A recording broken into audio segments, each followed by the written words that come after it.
listening to the IELTS podcast. Learn from tutors and ex-examiners who are masters of IELTS preparation. Your host, Ben Worthington. Hello, podcast listeners. In this episode, we've got Felipe, who got a very impressive IELTS result. So, welcome to IELTS podcast. Felipe, how are you? I'm doing well. First of all, I'd like to thank you for this opportunity. You're welcome, buddy. You're welcome. It's a pleasure I love this part actually, when I can actually talk with the students and connect. But could you just give me like a rough idea of where you're from and your situation and why you're taking IELTS? Because now you're in Brisbane, aren't you? Yes. I am now living in Brisbane, in Australia. I am from Brazil, to be more specific, from Rio de Janeiro. So you're looking to stay in Australia, and the IELTS was part of that process. Is that right? Yes, that's right. The thing is, I have actually two options here to stay here further. Actually, three options. The first option is to extend my student visa, which is not the best option because you're going to spend more money than you were expecting. The second option is to get a sponsorship. That's one of the options that I'm trying right now. I'm looking for a job, and if a company wants to sponsor me, that could work. And the third option, and that's because I need the IELTS, it's to apply for the skilled visa. That's how they name this kind of visa here.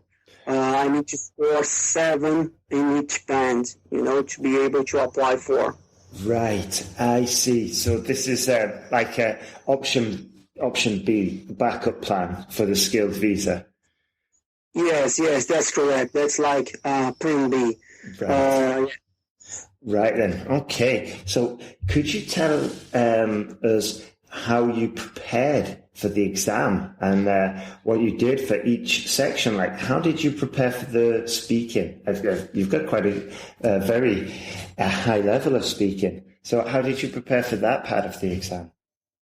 Actually, my speaking wasn't that good. No. My writing and my listening were the best of the 4 bands. Actually, and also that was my second attempt. First one I took last year in Brazil, when back there I scored 7 in listening, 7 in speaking, 9 in reading, and 6.5 in writing. But as I said before, I need 7 in each band right now. And I just took my second try last week, where I scored 8 in listening, 8 in writing, 6.5 in reading, and unfortunately 5.5 in the speaking part. Oh my word, that's incredible. 5.5. I would put you way higher than that. That's crazy. What happened in the speaking? Were you nervous? Did you get difficult questions? Yeah, no, actually the questions weren't that difficult. I believe what happened was that after my writing part, I thought I had failed. And I got a little bit disappointed, dismotivated. Yeah. And the second part, the speaking part was like 3 hours after the writing, listening, and reading part. So I just, I got crazy a little bit. I see. That's the main reason why I scored. I got this score at speaking part. I see. So you kind of like got demotivated and almost threw in the towel and said, there's no point trying because I've messed up the writing. Is that what you thought? Yes, that was my thought. But for my surprise, and it came totally out of the blue, I scored 8 at writing part. I know, this is like a jump of 1.5, isn't it? Wow. So you went from 6.5 to 8. That's incredible. Well done, Felipe. Well done. That's genius. Well, thank you as well, because your tips, you corrected my essays, was so, it's so worth it, So yeah, that made the difference. Thank you. One other thing I wanted to ask you, can I just go back to the speaking, because I think there's a very important lesson there for the students that, so if you were going to do the exam again, would you just keep going at everything as though, I guess the best mindset to have would be to go at it like, okay, I just got a 9 in the writing and I'm going to get a 9 in the speaking and I'm going to get a 9 in the listening, would that is, how are you going to approach the next exam you do? Yes, well, I will follow exactly as you just mentioned, Yeah. I believe that where I failed was because I just practiced the listening, reading, and the writing part. I was so confident about my speaking that I decided to not practice it in a daily basis, But now for the next attempt, for sure I'll be practicing. Actually, I have started yet already, Right. I'm practicing all of the bands, all of the components, of the IELTS components in a daily basis. And for the speaking part, especially, what I aiming now and what I'm doing right now, I'm practicing. I have a couple of friends that they are training and practicing for IELTS as well, and we are doing like with a real test, Mock tests. Yeah, that's the word that I was looking for. So we are practicing mock tests in a daily basis. Right. Okay, that's a good idea. That's a great idea, actually. All right, so, and you're doing that with local companies, or are you doing that with friends? I'm doing it with friends right now. I live in Australia, so there are a lot of nationalities here, if you know what I mean, So I have a couple of friends from Colombia, here from Australia, from Spain. They also have a really good English, and I'm practicing with them, and also trying to improve my English for the exam indeed. Yeah. Okay, fantastic. Now, just going back, I tell you what, Felipe, what we can do, if you want, at the end of the interview, we can do a mock speaking, yeah? And I can maybe give you some tips as we go through the speaking thing, just to say thank you for doing the interview. Is that okay? Yes, it is. Sounds like a plan. Sounds perfect. Awesome. Okay, well, let's just go back to the writing. So you went from 6.5 to a band 8. That's a massive jump. Now, could I just ask you, because I'm curious, because I want to improve the sentence guide, that you were using the sentence guide, weren't you? The online course, the video modules. Yeah. Yes. I'm practicing based on your tips and your guides. Excellent. Okay. Could I ask you what helped you the most from all of the video tutorials?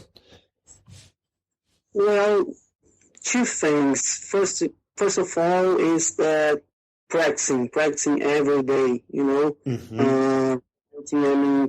have to get a couple of hours during your day to practice and to improve yourself. Write down at least one letter.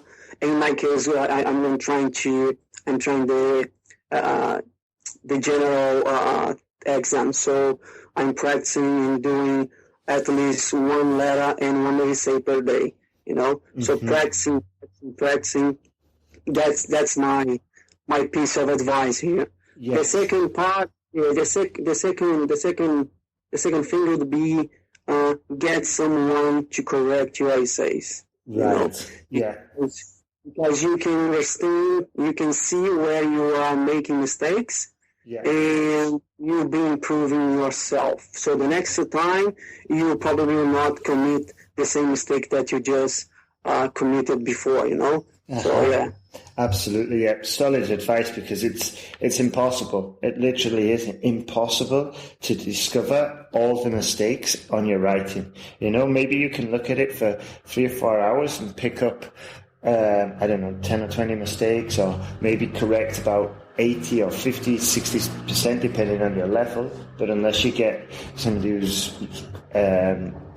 who has experience in this, then it's really, really difficult to get any meaningful improvement. So yeah, that's solid advice, man. That's solid advice. Yeah. Moreover, if you are not correcting, if you do not have anyone correcting your essays, so you don't know where you are making mistakes, how can you improve? Exactly. You'll probably be doing the same mistakes. Absolutely. So, yeah, absolutely. And I think as well, a very important point that you mentioned was actually putting in the work and writing the essays, not just buying a textbook online or going to the shop or buying an IELTS book. It's actually putting in the work and writing every day, and just it's basically, I see it like a sport. I see it like a sport. If you're not practicing every day, then your skill is going to diminish. It's going to get worse, and you're not going to improve. So that's the way I see it. I see it more like a sport, and I'm a coach, and just got to keep on it. Basically, put in the hours. Yes, listening to the specialists like you, because you can get pieces of advice from everywhere, from everyone, but you filter what kind of piece of advice that you are receiving, because it can drive you crazy. Maybe you have a lot of material, a lot of resource, but you are not focusing on where you should be, Yeah, absolutely. I've seen this so many times, and I get emails saying, Dominic says write it like this, Ryan says write it like this, you say write it like this, and it's just the same. If you're playing sport and you had 3 different coaches saying we're going to play this way, and then the other coach says no, we're going to attack this way, and the other coach says no, we're going to do a defensive strategy, I think the best way is just find somebody who you know, like, and trust, and you think's got your best interest, and then follow their advice, and if you can contact that person to get feedback, then even better, absolutely. So, I couldn't agree more. Sorry? I couldn't agree more. Good. And so, would you say you got the most value from the feedback, from the video corrections? Would you say that's where you got the most value in the course, or would you say some of the advice, or which do you think was the best for you? I would say that from the corrections from the feedback, Okay. It doesn't matter if you are a native speaker or native, you might fail in the exam because you don't know how to write an essay. So the feedback was the most important part for me. Excellent. Because I could really understand everything, how to structure my essay, all the sentence and the linking words, mistakes that I was committing, I was making. So the feedback was the most important part. Right, excellent. Okay, good. Right then, so now your plans are just to focus on the speaking. I would suggest as well, maintain your writing and maintain your reading and listening. If you can, maybe do 1 practice exam a week or something like that. Maintain the other skills, but you're really focusing on the speaking and improving your speaking. Is that right, yeah? Yes, it is. I'm now focusing on my speaking, but I'm not avoiding the other components. I'm doing at least one. Despite I got all 8 in listening and 8 in writing, I'm still practicing these 2 tasks in a daily basis. So until I know I can get it. I will get there, but it's a hard work. You need to practice. You need to put yourself in a mood that states that you can do it. Absolutely. But you need to practice. You need to work hard. Otherwise, you will not get it. It's not easy. It's not easy, but you can get it. Yeah, that's totally true. That's totally true. Okay then. All right, what I'm going to do now, Felipe, is I'll send you a typical task 2 speaking card, okay?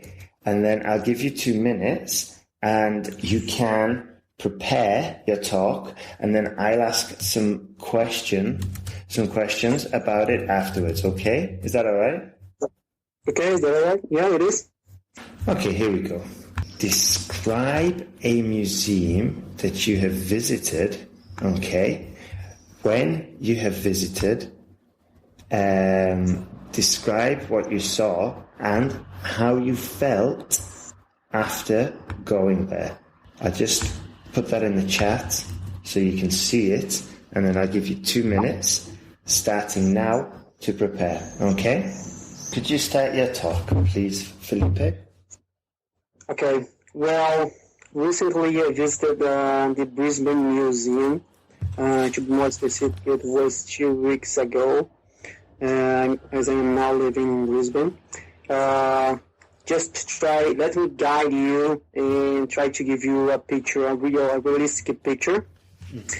Brisbane Museum is a soaring and modern building, which is located in the middle of the city, next to a bus station.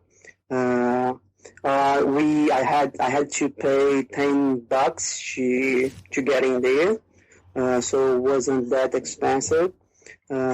Once I got there, I saw historical items, unbelievable things that from Australia history.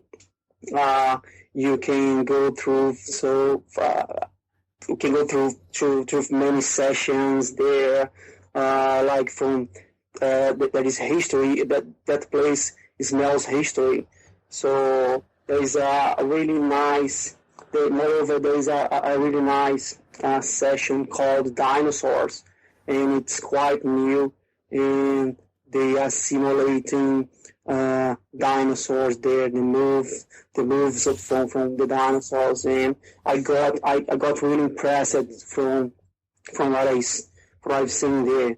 So yeah, it's quite overwhelming at the beginning, but when you start to go through the sessions, you feel that you are in another planet, because everything seems to be it's strange, but I saw many picturesque things, and at the end, when I got the feeling that I could improve my knowledge in terms of Australia. I could understand Australia's history. I could understand why some things are happening right now, because there is a connection with the past. And furthermore, the receptionist and all the staff, they are so nice. So yeah, it was unbelievable. It was a really good time. Here's my quick advice. Okay, so first of all, I'll just go through the small errors, and then I'll tell you what you did well, and then I'm going to ask you some more questions as though it was a part 3. Let's go look at the errors. I could have marked down them all, but you said at the beginning, I just got to Brisbane. This is what I heard. Maybe you said, I just got to Brisbane, but no, that was it. I just get to Brisbane. And maybe you wanted to say, I just got to Brisbane, but it wasn't clear and it sounded like an error. And then later, there's another error with get. You said, I got impressed. And you can't say that. You have to say, I was really impressed. Okay? Got it. Okay. Yeah. So one tip for you would be to look at how to use get and try and use it more in your speaking, and try and get some native speakers. Just say, look, I'll buy you a beer if you just listen to me talk about museums or my family or a favorite place or whatever. Mm-hmm. Just listen and just try and mark down when I use get, or record yourself using get a few different times, because you need to control that, because you'd have lost some points there.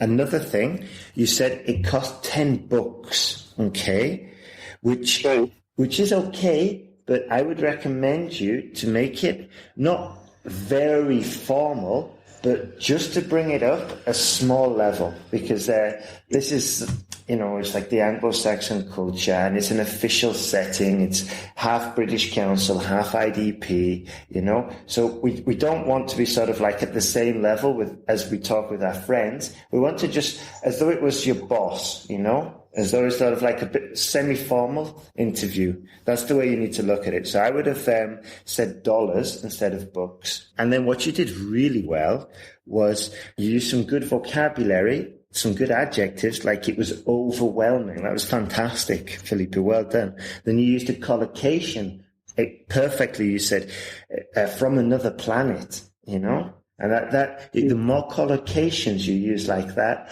the more the more you sound like a native speaker. So continue that. And another collocation that you used perfectly was connection with the past. So fantastic work there. Fantastic. Now, what I'm going to do is ask you some questions. It may seem like I'm repeating the same questions, or you're giving the same information. And this is a technique that an examiner will use on you to see basically if you can say the same information in a few different ways, okay, without repeating yourself, because then it shows you've got ability. What did you like most about the museum? The museum? Well, what I liked most was the Dinosaurs session. I was really impressed with that session because it took me to the past. I thought I was living in the dinosaur age, and I could be feeling I felt the atmosphere back there. So that's definitely was the session that impressed me. Right. Okay then. And why do you like? Did you like dinosaurs before going to the museum? Yeah. That's the kind of thing that catch my eyes. But I'm not really a historical guy. Okay. Which member of your family would you take to the dinosaur exhibition, and why? I would take my wife to the dinosaur exhibition there because she loves historical things like dinosaurs, and she's the kind of person that, actually she's studying geology right now, and she loves the these kind of things, So yeah. And your wife, does she love historical artifacts and geography and these types of this area of interest? Yes, she loves. For example, when we are planning a trip, she always tries to take us to a historical place where you see a lot of arts or historical arts or pieces of arts items that will bring that will give her more knowledge, especially because she's following this career, and also she loves it. Do you think museums should have a paid entry fee? Well, yes, I believe that they should have not an entry fee, but we should pay something, because at the end of the day, there is a bill to be paid, and there is a huge structure there. Everything is clean. Everything is so modern. There's a staff that's taking care of everything there to make it working appropriately. So yeah, there is a fee is a fair thing to pay. I see. And what's the most you would have paid to go into the Brisbane Museum? Sorry, I didn't get your point. Okay. What's the most you would have paid to get into to enter the Brisbane Museum? Well, I paid $10, but I would pay like $30 at most. I think worth it. Excellent, Felipe. You remembered as well to switch it from bucks to dollars, so well done. And you used a good expression as well. You said at most. That was good. I was expecting something like, well, personally, I think it would be worth up to $50 or $30 or something like that. Worth would have been a very useful word to put in there. Now, a good thing that I was quite impressed with was that you use reflective listening. Most of the time, if I asked in the conditional, you'd reply in the conditional, so that's fantastic. Well done. I did hear you use impress. I think you used it about 3 times. You used it once in your task 2, and then you used it twice more in the task 3. Yeah. So be careful like that. If you can, I know it's really difficult, but if you think you're going to use a word that you've already used, try like we do in the writing, try and think of a synonym, because we've got to show the examiners a range of vocabulary. Another thing you said in the second question was, it gets my eye. Yeah. And I think we were talking about the dinosaur. You said it gets my eye. The correct way would be, it catches my eye. Actually, I said it catches, but yes. Yeah, okay. Exactly. So it's going back to what we identified before with get. Get is really useful and it's very versatile, but in some cases we cannot use it. So it catches my eye. Another tip, which might be more difficult to implement, but it's definitely worth trying at least, is I heard words like things and stuff. There's lots of historical things on. Well done for using the adjective historical, very appropriate. But things is rather vague and a little bit basic. What could have we used instead of saying things? We could use items or pieces of art. Exactly. Items, pieces of art, artifacts, historical treasures, words like these, which is more specific. And then when you were talking about your wife, the first time you said she studied geology. Okay. It sounded like she studied geology. Maybe you wanted to say she studies geology or she's studying geology, but I heard she studied geology, which isn't good. We need to exaggerate that S. When I was teaching a while ago and I had to teach students the third person singular with the S, I always got them to say the S at least 2 seconds. She studies geology, and this way it's absolutely crystal clear that you have mentioned it. And it's important, because if not, it doesn't sound right. But later you did actually say it, and you said it correctly. You said, yeah, she loves. Yeah, she loves. She studied geology. She loves. You got the third person singular, but you didn't say she loves it. Okay? You need to finish that. So be careful with that. Yeah, well done. And then I think we've got on to the questions of how much would you pay and stuff like that, where you use that collocation. At most, I would pay $30. Well done there, Felipe. Well done. Good. I think. Thank you. You're welcome.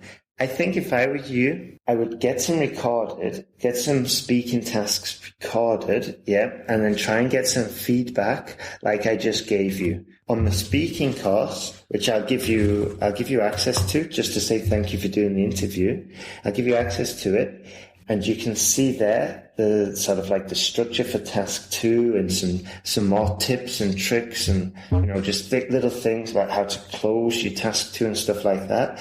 But also, if you were getting the full version, you'd get some evaluations where you can get your mistakes identified and stuff like that. Okay. But I'll give you access to that as soon as we finish the interview. Yeah. When is your next test? It's in 2 weeks, if I'm not wrong. Well, yeah, if I were you now, I would continue looking at the modules, the videos and the sentence course. Also have a quick look at the speaking course I'll send you access to. Have a look at that, get some tips, and try and get full control of the verb get, because it's going to help you a lot. All right. So that's what I would say. All right then, Felipe. Well, thank you so much for doing the interview, and all the best for your next IELTS exam. Oh, thank you. Thank you so much, and I wish you all the best with your project as well. I hope to speak soon. Okay, Felipe. And give me an update on how the results go. Okay, I will. Thank you. Thank you, Felipe. Okay.